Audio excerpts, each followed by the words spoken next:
There is a glow that settles over the United Kingdom in December, not just from the twinkling lights of Oxford Street or the flicker of fireplace hearths in country cottages, but from something deeper, something older, something carried through story, music, memory. In the UK, Christmas is not just a holiday. It is a mirror reflecting the past, refracting it through the present. You see it everywhere, in the crackle of a fire beneath Victorian in the sound of carolers on a cobbled street, in the way a mince pie is passed from hand to hand, like a ritual, in the quiet voice of a grandmother reading a Christmas carol for the 100th time. And it still feels new. To walk through Britain in December is to walk through layers of time. Few countries have shaped the modern image of Christmas more profoundly than the United Kingdom. From the 19th century parlors of Queen Victoria's reign to today's Technicolor shopping displays, Britain's Christmas traditions have evolved, yet rarely discarded what came before. They build on memory, not replace it. It's why a child in Manchester might wear a neon reindeer jumper while hanging antique ornaments that belonged to a great-grandparent. Why a teenager in Edinburgh might complain about going to the cathedral, but still sings every carol from heart once the organ begins. Why even in the most modern flats of London, people pause for the King's speech. Not for politics, but for the sense of continuity it carries. Christmas here is both intimate and theatrical. It happens behind drawn curtains, over cups of tea, under woolen blankets, but it also bursts out in public display through glittering shop windows, grand concerts, charity drives, and light festivals that turn entire city blocks into glowing wonderlands. The United Kingdom contains this paradox beautifully.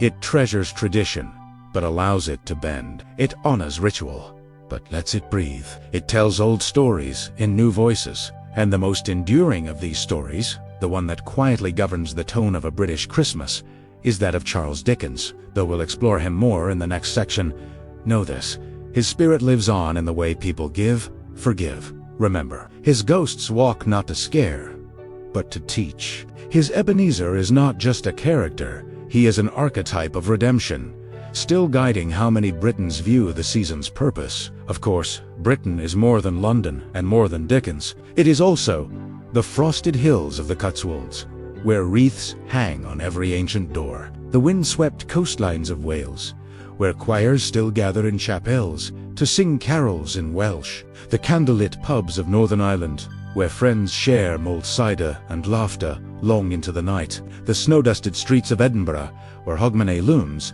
but Christmas still carries quiet weight, even in a multicultural, modern UK, where Diwali, Hanukkah, and winter solstice may share the calendar. Christmas holds a collective emotional space. It's a time for slowing down, for reconnecting, for remembering who you are and who you've lost. It's in the stories passed at the dinner table.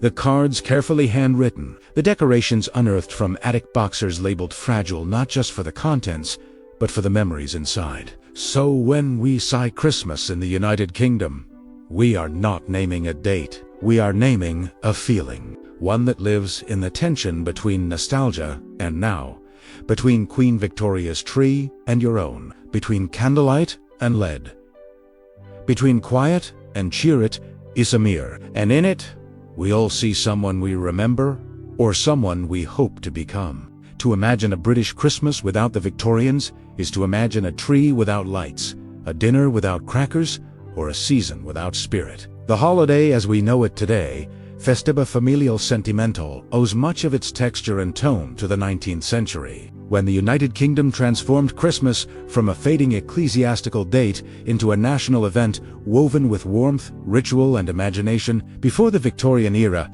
Christmas in Britain was inconsistent, celebrated more robustly in rural areas, and almost entirely disregarded by urban centers, especially in the wake of Puritan influence. It was more feast than faith, more community than custom. But in the early to mid-1800s, something began to shift. It started, as many cultural revolutions do, with a marriage. In 1840, Queen Victoria married Prince Albert of Saxe-Coburg and Gotha, a German prince who brought with him a beloved tradition from his homeland: the Christmas tree. Though trees had existed in some British aristocratic households, It was Albert who made it mainstream, when a sketch of the royal family gathered around a decorated tree appeared in the Illustrated London News in 1848. It captured the public imagination. Within a few years, Christmas trees stood proudly in homes across the kingdom. But this was only the beginning. The Victorian period witnessed an explosion of festive creativity. Charles Dickens published A Christmas Carol in 1843, a novella that redefined Christmas as a time not just for merriment, but for moral awakening. His tale of Ebenezer Scrooge was not merely entertainment, it was a social critique, wrapped in ghost stories and redemption arcs.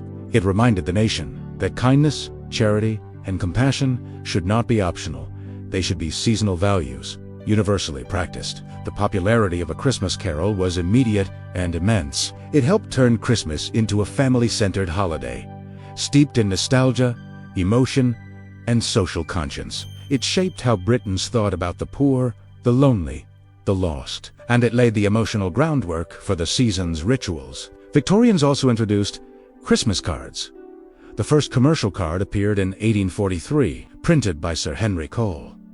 By the 1860s, they were widespread, spreading cheer, art, and handwritten warmth through the royal mail. Crackers.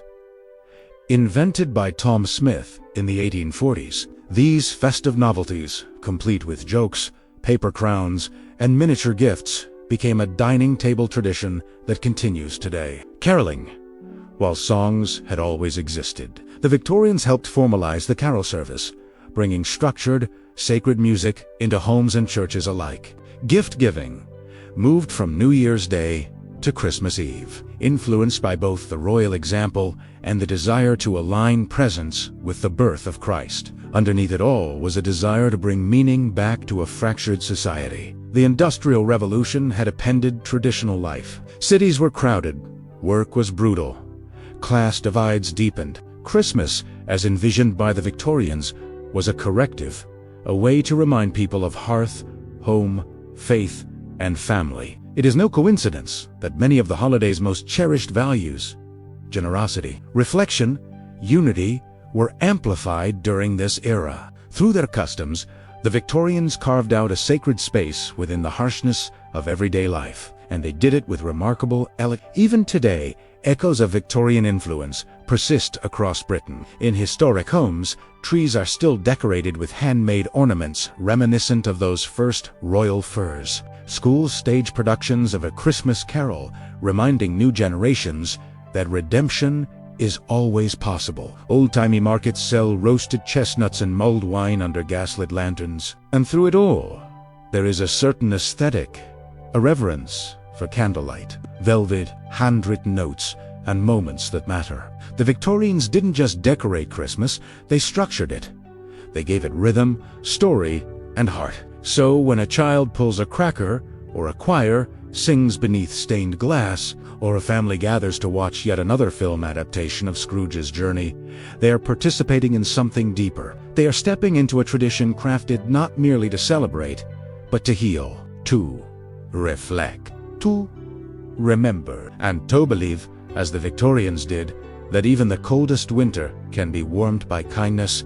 Long before the Victorians adorned Christmas with ribbons and ribbons of festive charm, the heart of the holiday in Britain beat within churches, cathedrals, and ancient chapels. The spiritual roots of Christmas here run deep, stretching back to the early medieval Christian presence on the Isles, echoing through centuries of worship, reform, and revival. To understand the role of faith in a British Christmas, one must step away from the city lights and into the cold hush of a Christmas Eve service, inside a stone chapel in Cornwall, or a soaring cathedral in York. Voices rise in unison. They do not shout. They sing ancient carols that speak of wonder, hope, and light. The most famous of these services is the Festival of 9 Lessons and Carols, first held in 1880 and now famously broadcast from King Scoll's Chapel in Cambridge on Christmas Eve, heard by millions across the globe. This liturgy, simple in design, profound in spirit, intersperses readings from the Bible with sacred music. There is no theatricality, only story, silence, and song. Its impact is emotional. even for those who do not count themselves among the faithful, because the service, like Christmas itself, invites not conversion, but contemplation. Throughout the UK, every denomination adds its own voice to the season. The Church of England, with its Anglican balance of ritual and restraint, offers solemn midnight mass, candlelight processions, and readings that span centuries. Catholic parishes, especially in communities with Irish or Polish heritage, celebrate with full liturgies and family-centered observances. In Scotland, where Presbyterian traditions run deep, the emphasis is often on simplicity, scripture, and carols sung with rich, resonant voices. What unites them all is the sense that, for one night, and perhaps for a season, something eternal breaks through the ordinary. Churches dress in evergreen, altars glow with candlelight, nativity scenes rest beneath stained glass windows, and whether one attends weekly or only at Christmas, there is a feeling upon entering. You are home. Faith in the British Isles is not always loud or public. It is often quiet, private, steady. In many households, prayers are still whispered before Christmas dinner. In others, the ritual is a well-worn Bible open to Luke 2, and it came to pass, in those days, read aloud to gathered children in festive pajamas. Even outside of churches, the sacred is present. In carols sung door to door, a practice revived in villages and towns each year, in the ringing of church bells that fill snowy streets with a call to stillness, in the act of lighting an Advent candle in a frosted window, marking the countdown not to a party, but to a birth. This blend of public celebration and private devotion gives Christmas in Britain a particular depth. It's not just about remembering a story, it's about entering it, standing shoulder to shoulder in the pews, lifting your voice, however untrained, in harmony with others, feeling, for a moment, that you are part of something older, greater, and more beautiful than yourself. And while the UK is increasingly diverse in belief, with growing communities of many faiths and none, the spiritual core of Christmas still draws millions, not because they feel obligated, but because something in the season calls to wonder, to gratitude, to the possibility that hope is real. Because in the British Isles, beneath the wrapping and the laughter and the lights, Christmas remains what it has always been. A sacred interruption, a reminder that even in the darkest nights, a light shines, and all are welcome to follow it.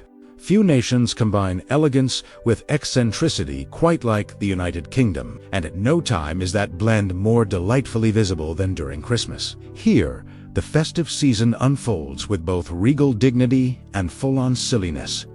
A curious, comforting mix of paper crowns and royal tradition, ugly jumpers and ceremonial speeches. In this section, we step into the living room of a British Christmas and find tradition in Technicolor. Let's start with one of the most distinctively British inventions, the Christmas cracker. These festive novelties, twisted paper tubes that snap when pulled, were invented in the mid-1800s by Tom Smith, a London confectioner inspired by the crackle of a fireplace. Inside each cracker, one typically finds three things: a joke terrible by design, a small plastic or metal trinket, and a paper crown often brightly colored and awkwardly shaped. Despite their simplicity, crackers are essential to the Christmas dinner table in Britain. The jokes, intentionally groan-worthy, are read aloud between bites of turkey. The hats are worn reluctantly or proudly by everyone, regardless of age or status. Even heads of state have been known to don them. It's a shared,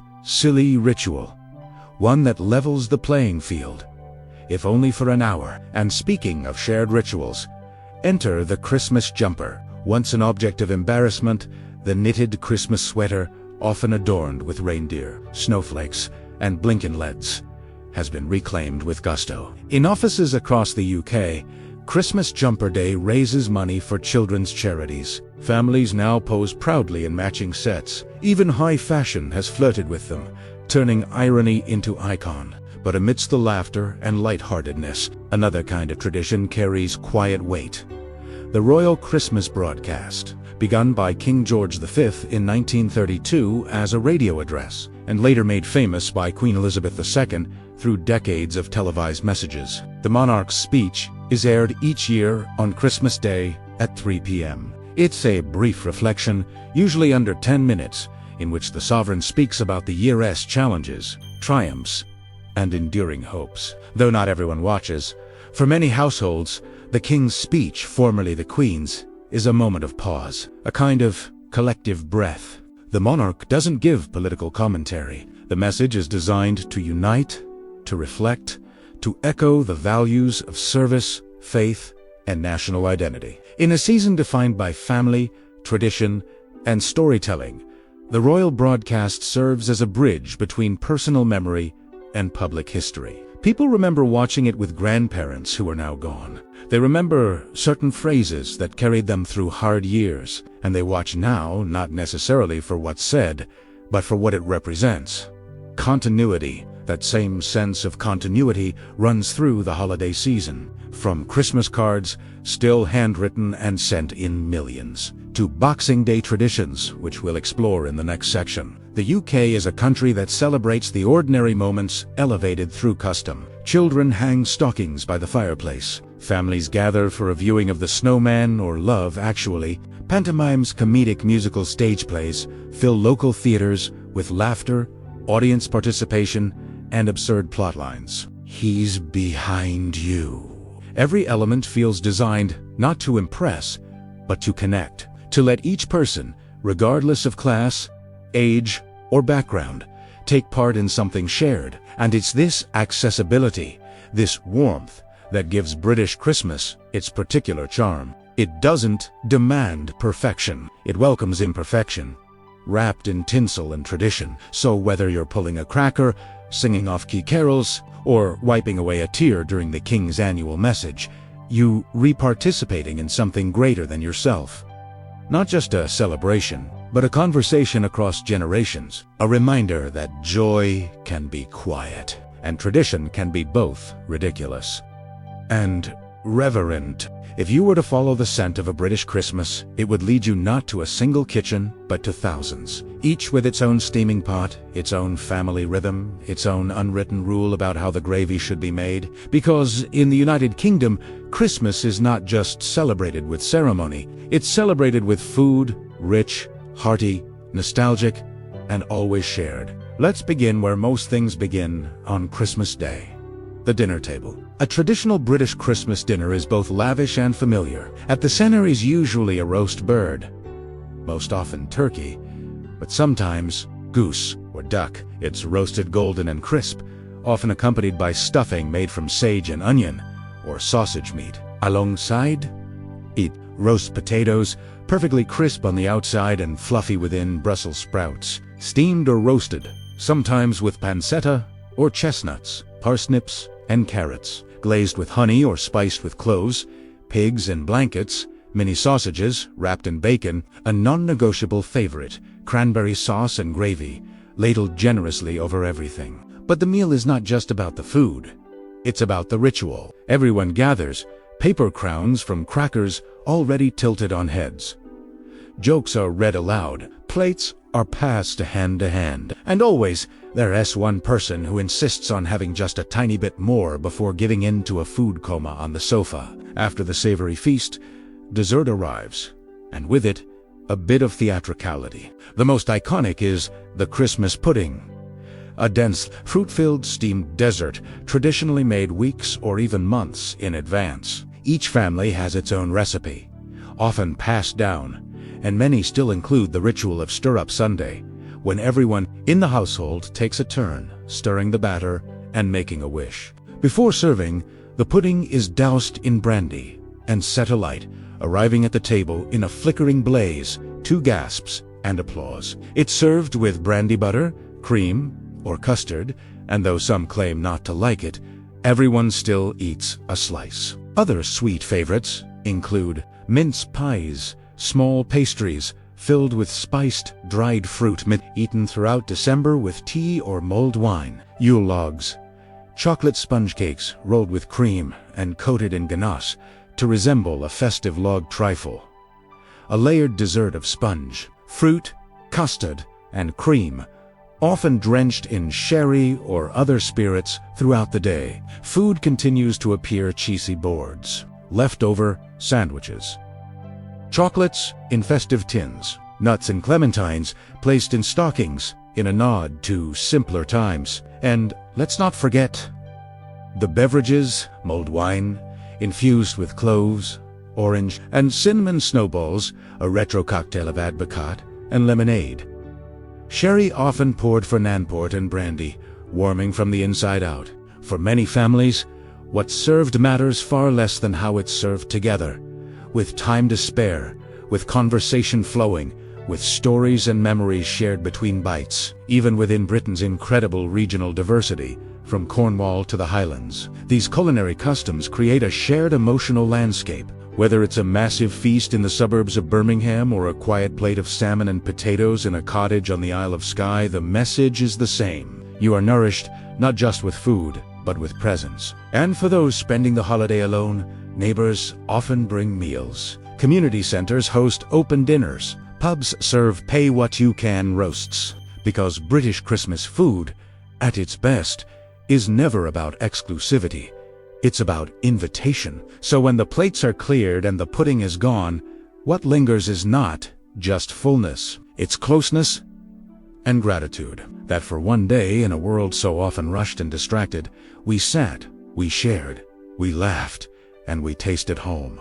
In many places around the world, the sparkle of Christmas dims as soon as the clock strikes midnight on December 25th. But in the United Kingdom, the spirit of the season doesn't stop it. Simply shifts. The stockings may be empty and the roast consumed, but December 26th, Boxing Day, marks the beginning of a second, quieter chapter. The long, lingering warmth of a British Christmas extended. Boxing Day has ancient roots. Historically, it was the day when employers would give Christmas boxers gifts or bonuses to their staff and servants who had worked through Christmas Day. Churches, too, opened their alms boxes to distribute donations to the poor. Today, the giving spirit remains, though it has evolved into something broader. A day of generosity, rest, and reflection. Across the UK, Boxing Day traditions vary, but the heart of it is unmistakable.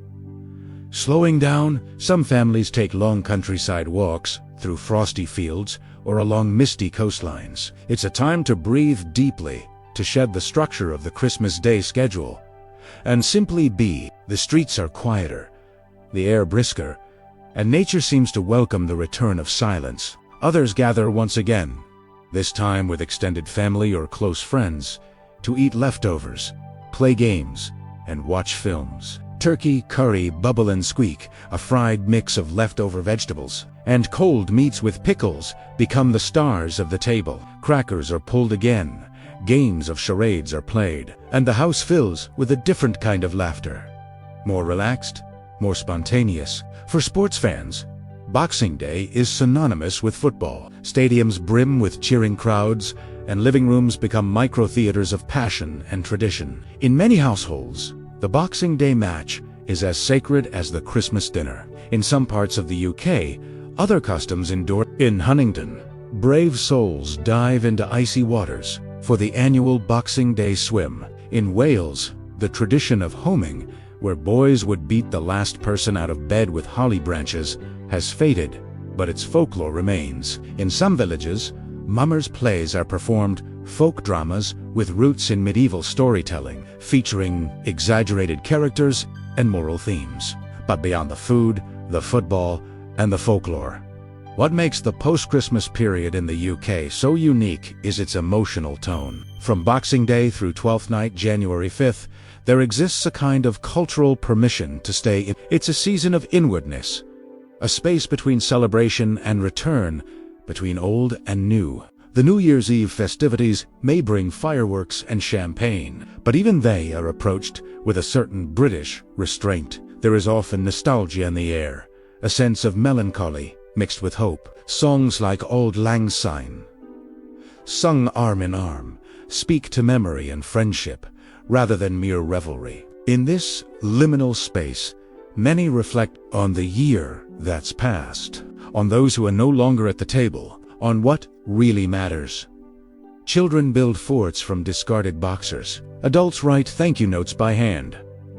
Books are opened. Light stays soft. Evenings are spent by the fire, watching snow drift outside the window. And all of it continues quietly, meaningfully, until Epiphany, when the decorations come down and life resumes its regular rhythm. This long Christmas is not an indulgence. It is a gift, a societal reminder that rest is sacred, that reflection has value, and that the spirit of Christmas is not meant to vanish. It is meant to settle. So, while the carols may fade and the crackers may crack no more, something deeper remains. A sense of having paused, of having gathered, of having been, even for a moment, truly present. In a world that moves too fast, the British Christmas, with its long tale of quiet joy, teaches us to linger, to carry the season, not like a banner, but like a whisper, a stillness that stays. Across the United Kingdom, Christmas stretches itself into every corner, from the neon dazzle of London's high streets to the soft glow of a single candle flickering in a country window. It is both urban and rural, grand and humble, electric and elemental. And to understand Christmas here is to understand these contrasts, not as contradictions, but as the threads that bind the nation's holiday tapestry together. Let's begin in the city. Each year in late November, London's Oxford Street transforms into a corridor of stars. Thousands of lights are strung between buildings, casting a warm golden wash over the crowds below. Shoppers bustle with bags in hand, carolers sing near storefronts, and tourists gather in clusters to photograph the spectacle. Each year's light display has a theme, a story, a sense of occasion. More than decoration, it's a signal. The season has begun. In Covent Garden, a towering Christmas tree stands, surrounded by market stalls and cobblestone charm. In Hyde Park, Winter Wonderland opens with rides, Bavarian villages, and rows of mulled wine vendors. And in Regent Street, the angels, luminous, winged sculptures, hover above the traffic like guardians of December. But for every crowd that flocks to the city lights, there are others who find the holiday's true glow in the quiet of the countryside. In the Lake District, cottages dot frosty hillsides. Smoke curls from chimneys. Families gather around ancient stone hearths. In Yorkshire villages, wreaths adorn every wooden door. And local choirs perform in centuries-old chapels, lit only by candles. In Devon and Cornwall, seaside communities string lights along fishing boats, reflecting the season of calm winter waters. And in the Highlands of Scotland, Christmas comes with a different kind of majesty snow, falling over lochs and glens. Tartan scarves pulled tight against the wind, and traditions kept close to the heart. No matter where one is in the UK, the season carries its own geography. In Tessitia's, Christmas is seen. In the country, it is felt. Yet the divide between them is not as stark as it seems. Many urban Britons make yearly pilgrimages to ancestral homes, trading street lamps for starlight. Conversely, rural towns host bustling Christmas fairs and light switching ceremonies, bringing a flicker of festivity to village greens and town halls. And everywhere, certain sounds remain the same. The bells of St. Paul's Cathedral, ringing through London's fog, the crackle of logs in a Cumbrian fireplace, the strains of once in Royal David's city, echoing through cathedrals and cottages alike. Because whether you re-sipping champagne at a city party or passing around homemade biscuits in a kitchen lit by lanterns, the feeling is the same: belonging. British Christmas is not about uniformity. It's about layers, textures of tradition that shift and shimmer depending on where you are, who you are, and what you carry with you. It can be found in a five-star hotel lobby, dressed in garlands and gold. It can be found in a modest home with mismatched decorations and handwritten cards. It lives in the pubs filled with firelight and familiar faces, in the buses wrapped in tinsel, in the corners of bookstores, playing soft carols beneath fairy lights. And perhaps most of all, it lives in the spaces between, in the silence after the song, in the snow falling on slate roofs, in the first sip of hot tea after a long walk home. Because whether lit by lead angels or a single flame, Christmas in the UK invites every person, city dweller or farmer, child or elder, to step out of the ordinary and into something gently extraordinary. Something as bright as London's skyline and as tender as a fire in a stone cottage, burning through the longest night of the year. In the United Kingdom, Christmas is a season built not on perfection but on persistence. A holiday that adapts without erasing, welcomes without forgetting. It's where centuries-old customs meet the ever-shifting landscape of modern life. And the result is something richer than nostalgia. A living tradition that holds space for every soul, old and new. Walk into any British home in December and you'll see it. A vintage bauble hanging beside a hand-drawn ornament made by a child. A nativity scene resting under a flat screen playing the snowman. A handwritten card pinned beside a WhatsApp message filled with emojis and affection. This blend of eras is not accidental. It is deliberate, even sacred. In a culture that values memory, from Dickensian fables to wartime rationed feasts, from Victorian cards to childhood telly-traditions, Christmas becomes a repository of who we've been. But it is also a space of becoming. The season opens a door to reinvention for families, for faith, for identity. Today's Britain is a mosaic of communities. In Birmingham, Diwali lights are replaced by Christmas displays on the same streets. In Leeds, Jewish and Muslim families may join Christmas dinners out of friendship and tradition, even if not belief. In London, churches overflow with visitors from around the world, travelers, students, immigrants, all drawn to a night of candlelight and carols, even if only to witness the beauty. This openness is what gives British Christmas its modern cheer. It is not about rigid adherence. It is about welcome. Families adapt the celebration to include vegan dinners, non-alcoholic toasts, or blended rituals that reflect multiple heritages. Some swap turkey for curry. Some watch Bollywood musicals after the King's speech. Some skip the gifts altogether and donate to food banks or host neighbors who would otherwise be alone. What matters is not the format. What matters is the intention. And in this, the UK excels. It is a nation skilled at finding meaning in the modest, the sacred in the small. A child helping stir a pudding while wearing a paper crown. An elderly couple watching midnight mass on TV with hands clasped. A lonely neighbor invited for lunch by a family they barely know. The old rituals are not abandoned. They are retuned to the rhythms of a modern people. And in doing so, something beautiful happens. Christmas becomes a mirror that reflects hope, not just memory. It speaks not only of what once was, but of what can be. If we slow down, open our doors, and listen. Because the spirit of Christmas in Britain is not trapped in the past. It is carried forward by voices singing, by lights glowing, by hands reaching. In the end, this is the message whispered through all the garlands and crackers, mince pies and market stalls. Tradition is not about sameness. It is about continuity through care. And care the deepest kind, the kind that notices and includes, never goes out of style. As the embers of Christmas Day glow softly in fireplaces across the United Kingdom, and fairy lights flicker gently behind frosted windows, a quiet truth remains. The British Christmas is not about grandeur. It's about grounding. It's in the simple joy of a cracker's pop, the hush of carols echoing through stone cathedrals, the comfort of mismatched chairs around an overfull table, the smell of roast and pine, the warmth of old jumpers, the flick of a match to light the final candle. It's a holiday that holds you not just with its traditions, but with its tenderness, with its ability to look back while reaching forward, with its stubborn, beautiful insistence that what matters most is the time we give one another. So wherever you are, whether you grew up with these rituals or are discovering them for the first time, may you carry a piece of this season with you. The laughter, the stillness, the invitation to belong. If this story warmed your heart, let us know. Comment below where in the world you're watching from. Tell us the time right now and who you're sharing the moment with. Which British Christmas tradition felt most familiar to you? And if you'd like to travel with us through the world's most beautiful celebrations, like this video, share it with someone who loves tradition. Subscribe to World Traditions for more stories from every corner of the planet. Tomorrow, we journey again. But tonight, let the lights dim slowly. Let the tea stay warm, and let your heart rest in the quiet glow of a Christmas that remembers.